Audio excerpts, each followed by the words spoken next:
Hello, my name is Jon Sermon. I'm a church leader in Suffolk in the UK and also the leader of the trustees of a charity called Romans 111 Trust. And over the last 4 weeks or so now, I've been recording short encouragement videos in response to the pressures we are all under because of the COVID-19 coronavirus and the lockdown that our country and many other countries are experiencing because of the precautions necessary to limit the spread of the virus. And if you've been watching frequently, you'll see that I usually record these in my study, and here I'm in a different room in the house for a particular reason. I want to show you the room my wife and I call the quiet room. It's small. As we look around, there are 3 chairs available, and I can bring others in if we need to for more people to meet. We have little features like this group of electric candle lights, some of my own artwork, and other sort of nice things that make it a quiet and calm and beautiful environment. And at the moment this is temporary, but here is the Christmas card I made for the church last Christmas. Now, the reason I've brought you into this room is that we are fortunate to have the space. Our children have grown and left home, and so we don't need to use extra rooms for bedrooms for extra people, and hence my study is in one of the rooms designed as an upstairs bedroom, and this that would probably have been a study otherwise is an extra space. And calling it the quiet room is because we use it for sitting quietly in God's presence, sometimes for praying. Sometimes we pray together in the living room, or the kitchen, or in bed, sometimes in this room. And many of you will be aware that in the UK the government announcements have included the possibility that from next week church buildings might be able to be open for what they call private prayer.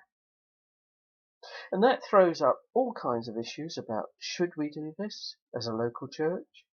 All our denominations are working on and issuing advice.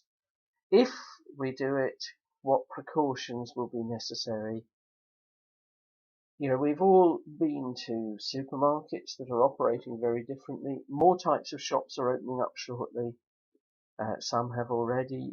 And the whole 2-meter queuing outside, going in a one-way system and so on. Well, would we need to do something similar in churches? Well, the whole question of the government saying this could be permitted, yet we can't yet gather properly, as we might call it, to worship together as a gathered congregation in the church building, it sort of highlights the question of what's going on. What do we think is going on? Why is it necessary to go into a particular place to pray? Now, in one sense, it simply isn't necessary, and as I say, we're very lucky to have this extra room, the quiet room, that we often use for prayer.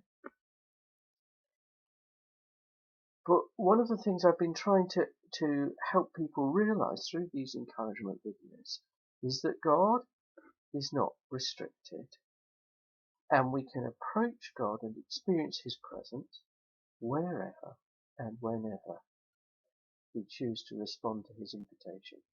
In the Old Testament era, the people believed that God's presence resided in the temple. So when they couldn't go to the temple for worship, they felt they weren't doing the whole thing. In the same way, some people feel you have to actually go into the church building to pray. Now, if that's how you feel, I respect that, and I want to make our church buildings available to you when we appropriately can. But I want us all to realise that however much we may value going to a particular place to pray, whether it's a countryside view, a river, a church building, a particular room in your house, however much we value that, God is inviting us to experience his presence much more than just when we go to these special places, much more than just when we gather together in worship. I've been urging you, if you're not used to praying, to try it. And I want to add to that today. Try praying wherever you are. It doesn't have to be fancy words, maybe sometimes not even words at all, but consciously turning our thoughts to our God and inviting him to engage with us through Jesus Christ. We are praying, and it will be good for us and help our ongoing encouragement through this difficult situation. God bless you.